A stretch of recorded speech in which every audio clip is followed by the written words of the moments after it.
Saudações, indivíduos da inquietude. Aqui o silêncio fala, o inconsciente ganha voz, uma jornada interna no mundo externo. Eu sou o Johnny Amorim e este é Entre o Ser e o Mundo. Você está morrendo agora.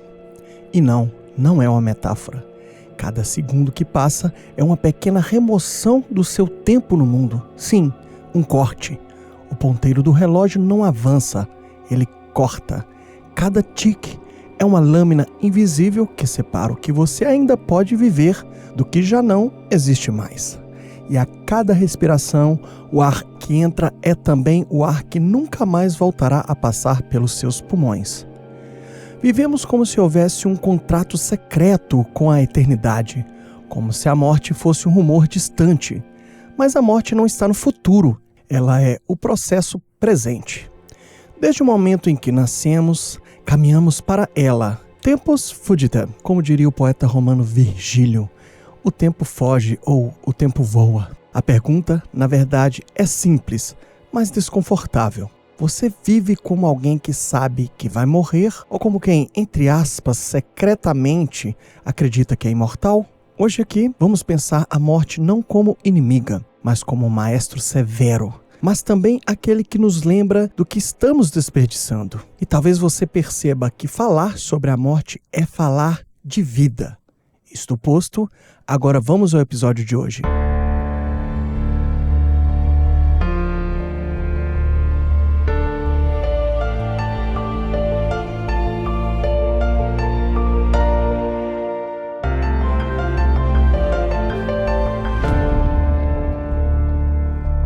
Antes de começar o episódio, tenho duas notas de rodapé. Primeiro, eu gostaria que você nos seguisse nas redes. Está no Instagram, está no YouTube, o YouTube Music, no Spotify.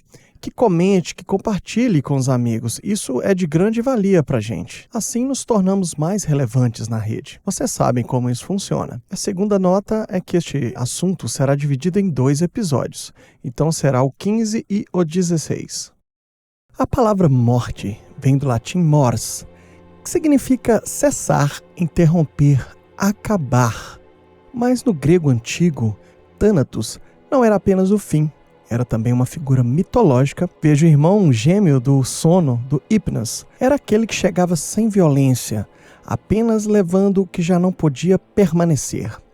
E cemitério vem do grego koimiterion, lugar para dormir. Eu quero chegar no seguinte, que para muitos povos, morrer era apenas, digamos, mudar de quarto. O problema é que na nossa cultura moderna, apagamos a morte da paisagem da vida.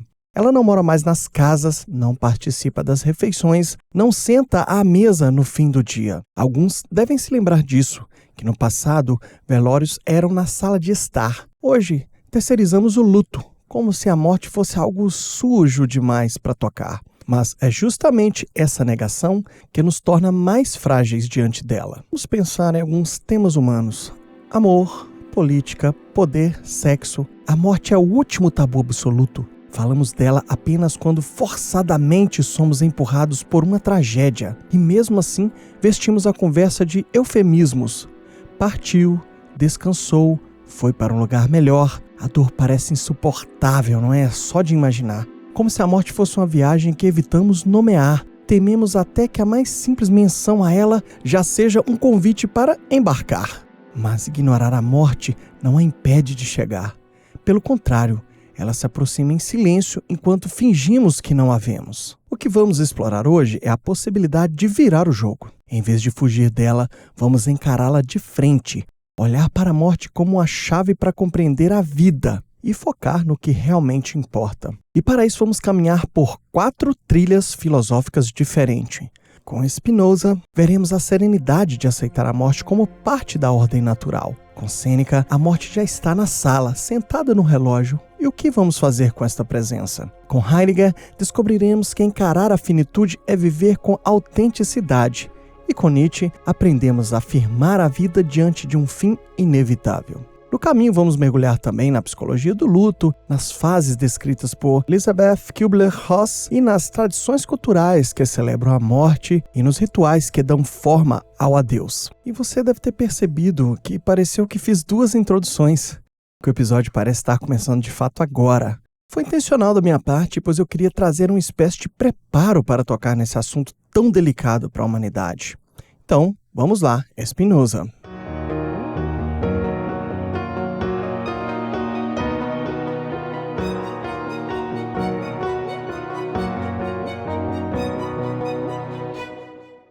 Baruch de Spinoza nasceu em 1632 em Amsterdã, no seio de uma comunidade judaica sefardita. Filho de imigrantes portugueses que fugiram da Inquisição, cresceu cercado por tensão cultural e religiosa.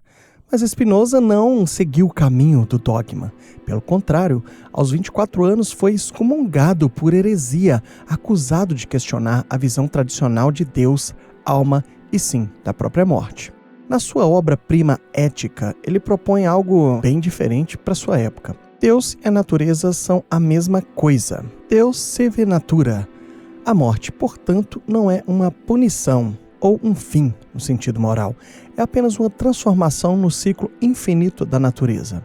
Eu não vou desenvolver muito aqui esse assunto, pois já está no controle do meu editorial um episódio sobre o Deus de Spinoza, que é tão discutido e tão fascinante. Continuemos assim então, abre aspas. O homem livre em nada pensa menos do que na morte, e sua sabedoria é uma meditação sobre a vida, não sobre a morte. Fecha aspas.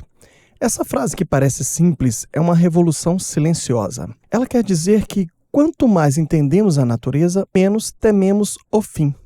O medo nasce da ignorância. Se aceitarmos que tudo é parte de um todo, a morte é apenas o retorno àquilo de onde viemos.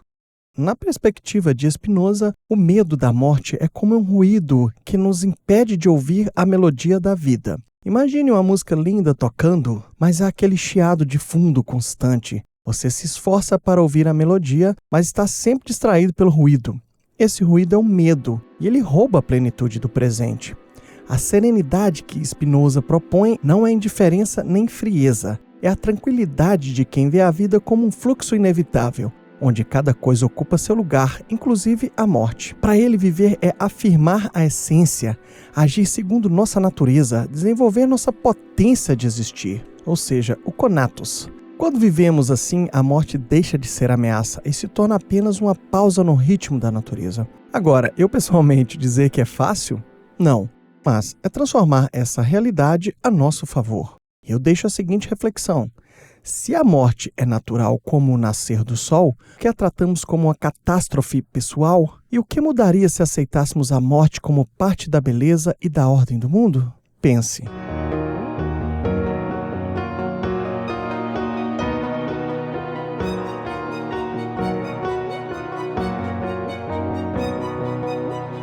Curiosamente, a neurociência contemporânea confirma algo parecido.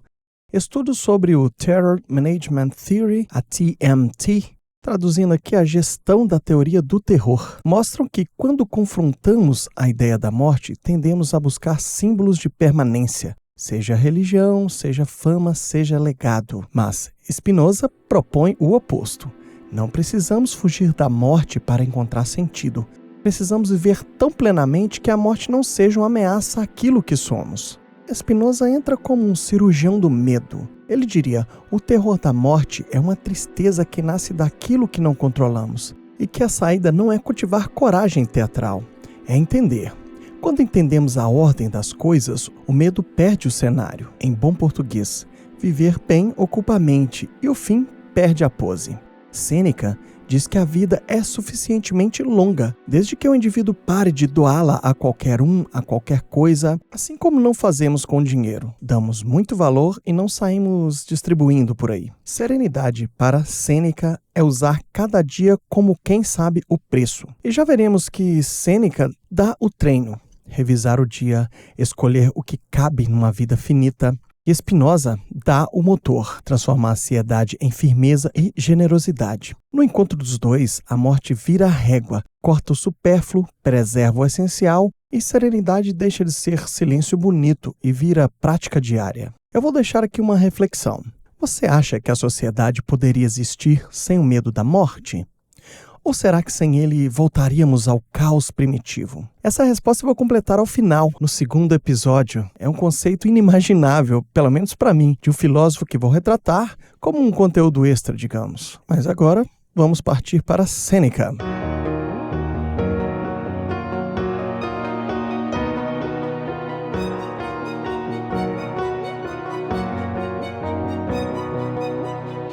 Todo mundo fala da morte como se fosse um acidente de trânsito. Um dia acontece. Mas Sêneca corta essa pose. A morte não acontece no fim. Ela acontece agora, quando a gente gasta o tempo como quem joga moeda no ralo. O problema não está no tempo disponível, mas sim na forma como a gente o usa. Ele nos convida a olhar a nossa relação com o tempo. O passado, o único território seguro, pode ser fonte de aprendizado. O presente, contudo, é o que mais desperdiçamos, sempre na expectativa de um amanhã que nunca chega. Como ele adverte, abre aspas, o grande obstáculo ao viver é a expectativa, que depende do amanhã e perde-se o hoje. Fecha aspas, o futuro, por sua vez, é incerto por natureza, quando alimentado pela ansiedade rouba nossa paz. Sêneca expõe dois estilos de vida, o do homem ocupado, chamado aqui de ocupatus, e o do filósofo. O ocupatus, vejam aqui que interessante este conceito, ele está sempre correndo, mas nunca chega a lugar algum. Vive em constante agitação, incapaz de descanso, como se estar ocupado fosse a sua identidade. Ele também esquece o passado, teme o futuro e negligencia o presente. Perde o dia esperando pela noite e perde a noite temendo o amanhecer. Dedica quase todo seu tempo aos outros e nada a si. E no fim, percebe que passou a vida toda fazendo nada, apenas existindo. É interessante ver que Sêneca aqui em parte descreveu o homem moderno, o homem da atualidade, né? Que está sempre ali na internet, hiperconectado, que até mesmo seu momento de meditação, de fazer exercícios físicos, são momentos de estar performando. Eu fiz um episódio sobre a era da aceleração e o cansaço da sociedade. É o episódio número 9. Se você não ouviu, vale a pena muito ouvir. Assim vai ficar mais fácil você entender essa relação direta que estou fazendo aqui com Sêneca. Mas continuemos. Ainda falando do homem ocupatus, aqui o Sêneca ele é direto e provoca, abre aspas, não encontramos ninguém disposto a dividir o seu dinheiro, mas quantos repartem com os outros o seu tempo? São tão ciosos de suas posses e tão pródigos do seu tempo, fecha aspas. Portanto, com o dinheiro somos vigilantes, contamos cada moeda, planejamos cada gasto, mas com o tempo somos pródigos, entregamos horas, dias, anos, como se tivéssemos uma reserva infinita. O ouro pode ser guardado, investido, multiplicado. O tempo não.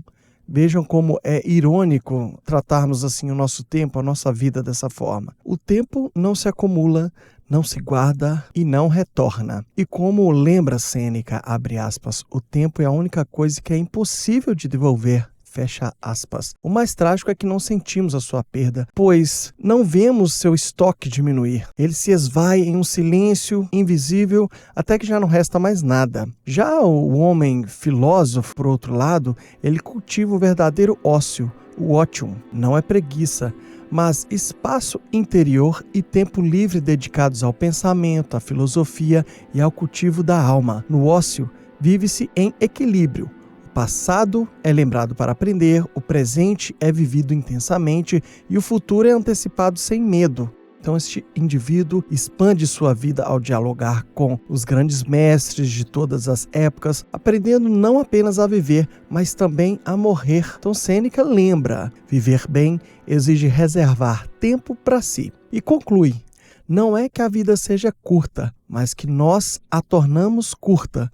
Portanto, a idade não garante a profundidade. Vamos pensar aqui um pouco. Olha, o Sêneca, que ele foi contemporâneo de Jesus Cristo, não estou dizendo que eles se conheceram, mas vejam o poder do pensamento. Nessa época ele já dava dicas que todos nós estamos precisando hoje, de ter tempo livre, espaço interior, silêncio, tempo em off da internet, que são saberes que estão há séculos aí. E hoje estamos precisando resgatar isso, por estarmos muito imersos nessa hiperconexão, no mundo acelerado e até mesmo sempre cansados. Mas voltando aqui para a questão da morte, a verdadeira vitória contra ela não está em evitá-la, a morte, mas em tornar cada instante pleno de significado. Assim, quando ela chegar, nada terá sido roubado de nós, porque teremos usado o tempo como nosso aliado. Spinoza diz: viva sem pensar na morte.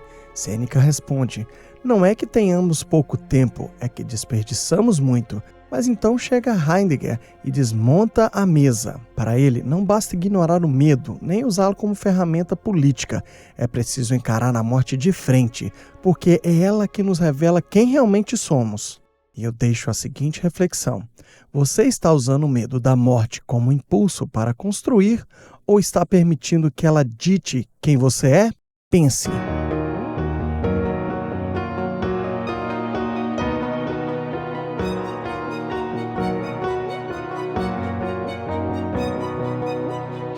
Martin Heidegger, nascido em 1889 na Alemanha, atravessou 2 guerras mundiais e viu o colapso de toda a ordem cultural. Ele não é apenas um filósofo abstrato, é um guia para encarar o que o nosso ser no mundo, que Heidegger chamou de Dasein, essa existência sempre em movimento entre o ser e o nada. Em seu livro fundamental Ser e Tempo, de 1927, Heidegger apresenta um conceito de Sein zum Tod, o ser para a morte. Isso não significa que devemos ficar obcecados com a morte, mas sim reconhecer que nossa existência é definida pela finitude. Abre aspas, a morte não é apenas o fim da vida, mas aquilo que dá estrutura à existência. Fecha aspas. Ele nos diz que a maior parte das pessoas vive em um estado que ele chama de inautenticidade, sendo uma fuga constante da verdade da finitude, uma vida superficial, imersa nas distrações e nas convenções sociais. Heidegger nomeia um sentimento central para essa consciência, a angústia. Diferente do medo, que tem um objeto específico, a angústia é um vazio, uma sensação de nada que escancara o fato de que somos seres temporários. Quando confrontamos essa angústia, temos 2 opções: fugir para o cotidiano e suas distrações, ou abraçar a finitude e viver autenticamente.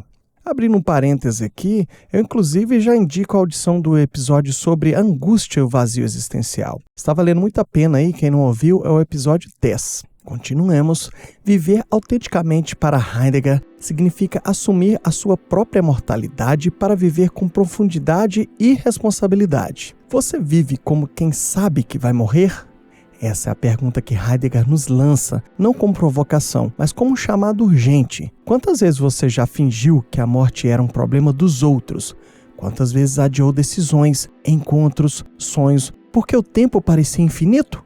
Reconhecer a morte é paradoxalmente a única forma de libertar a vida. É aceitar o fim para dar sentido ao meio. Para Heidegger, a finitude não é tragédia, mas condição de possibilidade da autenticidade. Sem consciência da morte não haveria urgência nem compromisso verdadeiro. Ser autêntico é viver sabendo que cada momento é único e irrepetível, que é um convite especial para acordar do sono coletivo, para tomar as rédeas da própria existência e dizer: eu sou responsável pelo tempo que me foi dado. E aqui já podemos vislumbrar a passagem para o nosso próximo filósofo, Nietzsche. Para ele, vai além da aceitação da morte. Ele nos desafia a afirmar a vida diante dela. Enquanto Heidegger chama para a autenticidade, Nietzsche exige que celebremos a vida mesmo sabendo que ela termina. Assim, antes de encerrar este episódio, eu convido você, ouvinte, a um exercício rápido aqui. Feche os olhos por um momento.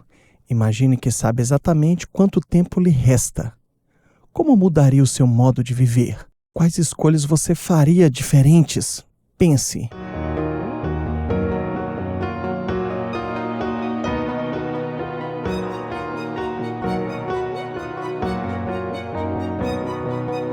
O papo está muito bom, espero que vocês estejam gostando, mas estamos chegando ao final deste episódio. Não se esqueçam, temos a segunda parte, com o desafio supremo do eterno retorno de Nietzsche. Nós teremos também a questão do mercado da longevidade, teremos sobre as fases do luto de Elisabeth Kübler-Ross, A resposta que eu tenho também para aquele momento de reflexão no início, ainda mais algumas questões, a morte na cultura e a religião em relação à morte. E lembre-se, entre o ser e o mundo, sempre haverá espaço para pensar, questionar e se transformar. Até o próximo episódio, pessoal!